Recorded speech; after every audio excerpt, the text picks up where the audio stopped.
এদিন অনুষ্ঠিত হলো সেন্ট টেরেজা স্কুলের বাৎসরিক অনুষ্ঠান। 2020 সালে ডক্টর জাহিদুল সরকারের হাত ধরে উত্তর 24 পরগনা জেলার বারাসাত 2 নম্বর ব্লকের অন্তর্গত সন্দালিয়া গ্রামে স্থাপিত হয় Saint Teresa English medium school এবং তারপর থেকেই প্রতি বছরের শেষে ডিসেম্বর মাসে বাৎসরিক অনুষ্ঠান অনুষ্ঠিত হয়।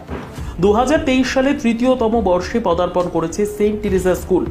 তাই চলতি বছরের নভেম্বর মাসে স্থানীয় বেশ কয়েকটি স্কুলের ছাত্রছাত্রীদের নিয়ে একটি ইন্টার স্কুল ড্রয়িং কম্পিটিশনের আয়োজন করেছিল সেন্ট টেরেজা স্কুল এবং সেই কম্পিটিশনে যে সমস্ত ছাত্রছাত্রীরা প্রথম, দ্বিতীয়, তৃতীয় স্থান অধিকার করেছেন তাদেরকে মেডেল পরিয়ে হাতে পুরস্কার দিয়ে পুরস্কৃত করেন তারা।